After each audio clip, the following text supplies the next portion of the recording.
नमस्कार दोस्तों, मैं हूं आपका दोस्त डॉक्टर अमर और आज हम डिस्कस करेंगे ब्रेन स्ट्रोक के बारे में। आप सबको पता होगा कि दो तरीके के स्ट्रोक होते हैं, एक होता है हेमरेजिक स्ट्रोक और एक होता है इस्कीमिक स्ट्रोक। हेमरेजिक स्ट्रोक क्या होता है? हेमरेजिक स्ट्रोक में जो हमारी ब्रेन की नसें होती हैं वो बस्ट कर जाती हैं, तो जो ब्लड होता है वो लीक कर जाता है, ये हेमरेजिक स्ट्रोक होता है। इस्कीमिक स्ट्रोक में क्या होता है? इस्कीमिक स्ट्रोक में एक क्लॉट या थ्रोम्बस हमारे ब्रेन की नसों में जम जाता है, वो इस्कीमिक स्ट्रोक कहलाता है। इस्कीमिक ब्लॉक के चलते जो ब्लड सप्लाई वो हैम्पर करती है मतलब ब्लड सप्लाई आगे नहीं जा पा रही है। जब ब्लड सप्लाई आगे नहीं जाती तो जो ब्रेन के जो सेल्स होते हैं वो डैमेज होने लगते हैं, डेड होने लगते हैं। जब वो डेड हो जाते हैं, इन्फार्क्ट हो जाता है, तो इसको हम इस्कीमिक सीवीए बोलते हैं। सीवीए मतलब सेरेब्रोवास्कुलर एक्सीडेंट। सबसे कॉमन इन्फार्क्ट में से जो इस्कीमिक इन्फार्क्ट है सबसे कॉमन है। 85% केसेस अपनी पॉपुलेशन में इस्कीमिक सीवीए के पाए जाते हैं और रिमेनिंग 50% जो केसेस आते हैं वो हेमरेजिक सीवीए के आते हैं। इस्कीमिक के अंदर भी बहुत सारे टाइप्स होते हैं, छोटी नसों का ब्लॉक होना, बड़ी नसों का ब्लॉक होना आदि। बट ये ध्यान देने वाली बात है, ब्रेन की नसों में चाहे क्लॉट बन रहा हो, चाहे वो बस्ट हुई हो, चाहे वहां पहले से प्लेग जमा हो उसके कारण हो, या हार्ट का कोई हिस्सा या कोई क्लॉट जाके ब्रेन में जमा हो गया हो उसके वजह से हो, ओवरऑल जो ब्रेन की सप्लाई है वो हैम्पर करेगी, वहां रुकावट होगी। इसलिए चांस बना रहता है जिस किसी व्यक्ति को हार्ट की बीमारी है, हार्ट की बीमारी में भी स्पेशली एट्रियल फिब्रिलेशन की बीमारी है, ऐसे व्यक्ति में जो रेट रिदम इरेगुलर रहती है, वो नॉर्मल वे में नहीं धड़कता है उनका दिल, तो ऐसी कंडीशन में उनको ये स्ट्रोक पड़ने की संभावना बढ़ जाती है। जब हार्ट सही से रिदम नहीं करेगा, पंप नहीं होगा, तो ऐसी कंडीशन में जो ब्लड होगा वो रुक जाएगा। रुका हुआ जो ब्लड होगा तो वो जमने लगेगा।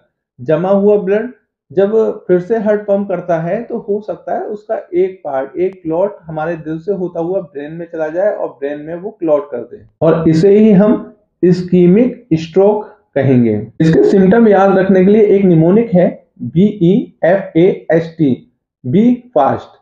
बी मतलब होता है कि बैलेंस, ऐसे व्यक्ति का बैलेंस सही नहीं होगा, वो सही से नहीं चल पाता है, सही से अपना बैलेंस मूव नहीं कर पाएगा। ई का मतलब होता है उसकी आईज के सामने धुंधलापन आ जाएगा, वो सही से नहीं देख पाएगा।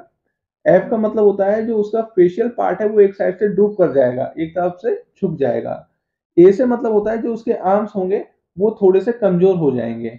एस का मतलब होता है कि जो वो स्पीच करेगा, स्लरिंग स्पीच होगी, वो सही से बोल नहीं पाएगा। और टी, टी बहुत ज्यादा इंपॉर्टेंट होता है। टी मतलब उसका जो ट्रीटमेंट का टाइम होता है, जैसे ही उसे सिम्टम आए हैं तब से 4.5 घंटे के अंदर अगर वो सही जगह यानी सही ट्रीटमेंट के लिए हॉस्पिटल सही टाइम पे पहुंच जाएगा, तो ये पॉसिबिलिटी है इस्कीमिक स्ट्रोक में कि उसका जो ब्रेन में क्लॉट बना हुआ है उसको डिसॉल्व किया जा सके। अगर किसी व्यक्ति को इस्कीमिक स्ट्रोक हुआ है तो ऐसे व्यक्ति में सिम्टम आना शुरू हो जाएंगे, उसकी स्पीच स्लर हो जाएगी, उसको पैरालाइज के सिम्टम आने लगेंगे। मीन्स जो पेशेंट है जहां पे उसका वो क्लॉट बना हुआ है वो एरिया डैमेज होने लगा है, और अगर वो एरिया बहुत ज्यादा डैमेज हो गया है तो हो सकता है कोमा में जाके उस पेशेंट की मृत्यु भी हो जाए। इसीलिए टाइम इंपॉर्टेंट है। मीन जब से पेशेंट को सिम्टम आ रहे हैं तब से 4.5 घंटे तक अगर वो सही जगह पहुंच जाता है, उसका ट्रीटमेंट शुरू हो जाता है, तो हो सकता है उसका जो ब्लॉक हुआ है, जो नसों में एक क्लॉट बना हुआ है, उसको बस्ट कर दिया जाए, उसको खत्म कर दिया जाए, डिसॉल्व कर दिया जाए, और वो डिसेबिलिटी की तरफ ना जाके, पैरालाइज की तरफ ना जाके, एक बार को फिर से रिवर्सिबल होकर अपनी नॉर्मल लाइफ में लौट आएगा, उसको हम डिसेबिलिटी से बचा सकते हैं। इस कंडीशन में एक इंजेक्शन आता है एक्टिलेज, इसकी मार्केट वैल्यू 40 से 50 हजार रुपए होती है, और ये इंजेक्शन जो क्लॉट बना हुआ होता है ब्रेन में, उसको अगर 4.5 घंटे से पहले दे दिया जाए पेशेंट को, तो उस क्लॉट को ये तोड़ने का काम करता है, उसको ये डिसॉल्व कर सकता है और फिर से जो ब्लड सप्लाई है उसको रिस्टोर कर सकता है। इससे क्या होगा, जो एरिया डैमेज हो गया है वो तो नहीं, लेकिन जो उसके साइड का जो एरिया अभी डैमेज नहीं हुआ है उसको डैमेज होने से बचाया जा सकता है। 4.5 घंटे के बाद अगर पेशेंट पहुंचता है तो ऐसी कंडीशन में ये थ्रोम्बोलाइटिक एजेंट नहीं दिया जाता है, क्योंकि इस कंडीशन में जो क्लॉट होता है वो रेसिस्ट कर जाता है, वो स्टेबल हो जाता है, तो उस कंडीशन में ये जो थ्रोम्बोलाइटिक एजेंट होता है उस क्लॉट को नहीं तोड़ पाता है। अब बात करते हैं कैसे पता करेंगे कि हेमरेजिक स्ट्रोक पड़ा हुआ है या इस्कीमिक स्ट्रोक है। दोनों के सिम्टम ऑलमोस्ट सेम होते हैं, बट जो हेमरेजिक स्ट्रोक होता है वो काफी फास्ट होता है, उसमें कन्वर्जन आते हैं बहुत ज्यादा, और जो इस्कीमिक स्ट्रोक होता है वो थोड़ा ग्रेजुअली होता है, धीरे-धीरे होता है।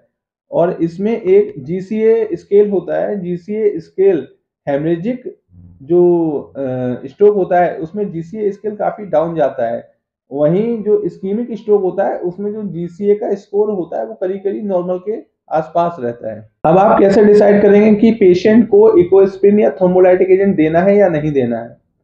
अगर आपने अपने सिम्पटम के आधार पे एक डायग्नोस बना लिया है कि ये इस्कीमिक अटैक है या हेमरेजिक अटैक है, उसके बाद भी आपको ये मेडिसिन तब तक नहीं देनी है जब तक कि आप सीटी स्कैन या एमआरआई नहीं करवा लेते हैं।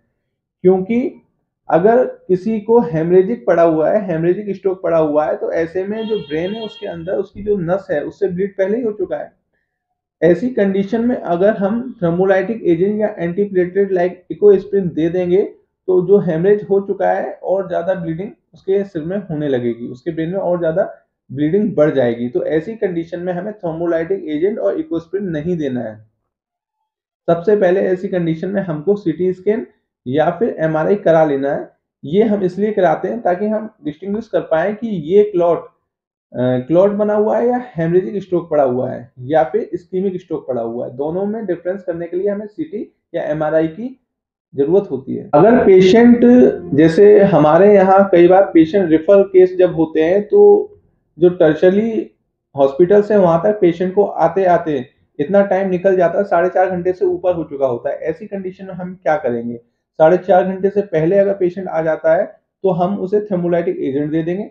अगर वो 4.5 घंटे के बाद आता है तो हम इकोस्प्रिन 300 एमजी उसको देंगे। उसके साथ ही जो कोलेस्ट्रॉल कम करने की मेडिसिन होती है जैसे स्टेटिन होती है, अटोरवा हो गया या रोसुवास्टेटिन हो गई, ये देंगे। साथ में जो भी उसे सिम्पटम आ रहा है, अगर बीपी बढ़ा है तो बीपी लोवरिंग के लिए उसको एम्लोडिपिन दे देंगे। अगर डायबिटीज़ बढ़ा है तो डायबिटीज़ के लिए ट्रीटमेंट देंगे। ओवरऑल जो पेशेंट सिम्पटम जिस तरीके के सिम्पटम दिखाएगा उसके वाइटल चेक करने के बाद तो इकोस्प्रिन के साथ-साथ हम उस तरीके से मेडिकेशन उसको चलाएँगे। यहाँ पर एक बात और जान लेते हैं, एक टर्म आता है टीआईए, ट्रांसिएंट इस्कीमिक अटैक। इसका क्या मतलब होता है? ये स्ट्रोक आने से पहले की आहट होती है। जनरली ये 24 घंटे से ज़्यादा नहीं अपना असर दिखाता है और ज़्यादातर एप्रोक्सीमेट 90% केसेस में ये 10 मिनट के अंदर रिज़ॉल्व हो जाता है। यानी जो सिम्पटम आएँगे लकवा के या जो स्पीच स्लर हो जाती है उसके, वो 10 मिनट के अंदर 90% लोगों में अपने आप अप्रूव कर जाता है। अगर ये आया है, टीआईए हुआ है, ये संकेत करता है कि अगले 48 घंटे में ऐसे व्यक्ति को फिर से स्ट्रोक आने की संभावना बढ़ जाती है और अगले 6 महीने तक वो संभावना उसमें बनी रहती है। टीआईए में क्या होता है? टीआईए में भी एक साइड में वीकनेस आ सकती है, आर्म वीक हो सकते हैं, आपकी जो स्पीच है वो स्लर हो सकती है, आपकी आँखों के सामने अंधेरा छा सकता है। ये कैसे लोगों में होता है? ये डायबिटिक पेशेंट में हो सकता है, ये बीपी वाले पेशेंट में हो सकता है जिसको हाइपरटेंशन का प्रॉब्लम रहता है, ये ओबेसिटी वालों में हो सकता है। ये जो लोग स्मोक करते हैं या जो लोग अल्कोहल का सेवन करते हैं, ये उन लोगों में संभावना बहुत ज़्यादा बढ़ जाती है टीआईए की। अगर ये सिम्पटम आते हैं और 24 घंटे के अंदर ये अपने आप ही चले जाते हैं, तो ऐसे लोगों को बहुत सजग रहने की ज़रूरत है। अगले 48 घंटे तक उन्हें ये स्ट्रोक पड़ने की संभावना बहुत ज़्यादा बढ़ जाती है और आने वाले 6 महीने तक ये संभावना कंटिन्यूअसली बनी रहती है। तो इन्हें अपने चेकअप के लिए हॉस्पिटल या अपने डॉक्टर से परामर्श ज़रूर कर लेना चाहिए अगर ये सिम्पटम इनको दिखाई देते हैं। ऐसे सिम्पटम को नज़रअंदाज ना करें। ऐसे में प्रॉपर ट्रीटमेंट लें और ऐसी कंडीशन में हम थ्रोम्बोलाइटिक एजेंट नहीं देते हैं। इस कंडीशन में हम इकोस्प्रिन की लोडिंग डोज देंगे और जैसे सिम्पटम आएँगे उसके अकॉर्डिंग ट्रीटमेंट देते हैं। अब हम इस्कीमिया की डायग्नोस कैसे बनाएँगे? हम सीबीसी कराएँगे, क्लॉटिंग प्रोफाइल कराएँगे, कोलेस्ट्रॉल प्रोफाइल कराएँगे और ईसीजी कराएँगे। इसके साथ ही हम सीटी स्कैन और एमआरआई ज़रूर करवाएँगे, ये मैंडेटरी है। इससे हमें ये पता करेंगे कि पेशेंट को क्लॉट बना है या हेमरेज हुआ है। अगर आप सस्पेक्ट करते हैं कि पेशेंट को क्लॉट बना हुआ है, चाहे वो छोटा हो, बड़ा हो या लेक्युनार हो। अब लेक्युनार की बात कर लेते हैं। लेक्युनार आपने कई बार रिपोर्ट में देखा होगा कि लेक्युनार क्लॉट हुआ है या लेक्युनार स्ट्रोक पड़ा है। लेक्युनार का मतलब होता है 15 एमएम से जब छोटा क्लॉट होता है उसको हम लेक्युनार बोलते हैं। एक बात और बताना चाहेंगे, अगर आपको इस केस में स्ट्रोक के केस में ऐसा लगता है कि ब्लड प्रेशर बहुत ज़्यादा हाई हो गया है, तो ब्लड प्रेशर को एकदम से लेसिक्स वगैरह लगा के एकदम से डाउन करने की कोशिश ना करें। वो धीरे-धीरे ही कम किया जाता है। कोशिश करें कि 220 से थोड़ा-सा नीचे रखा जाए। तो उसके लिए हम लेविटालोल या निफिडिपिन नाम की जो इंजेक्शन आती हैं, मेडिसिन्स आती हैं, वो दे सकते हैं और ये इसलिए देनी चाहिए क्योंकि ये सडन शॉर्ट एक्टिंग होती है, बहुत जल्दी काम करती है और धीरे-धीरे उसका जो ब्लड प्रेशर है वो डाउन आना चाहिए। एकदम से अगर हम 220 से 120 ले आएँगे तो ऐसा पेशेंट के लिए हितकर नहीं होगा, उसे नुकसान हो सकता है। तो इसको हम धीरे-धीरे ही लाएँगे। 220 के नीचे रखेंगे, 220 भी बहुत ज़्यादा बीपी होता है, बट जब मेडिकेशन देते हैं तो इतना बीपी रखना होता है और धीरे-धीरे लाना होता है, ताकि जो क्लॉट बना हुआ है वो डिसॉल्व हो प्रेशर की वजह से। आशा करता हूँ ये जानकारी आपको बहुत अच्छी लगी होगी। आप अपने आप को स्वस्थ रखेंगे, खुश रखेंगे और 20 मिनट ब्रिस्क एक्सरसाइज करते रहेंगे। Thank you.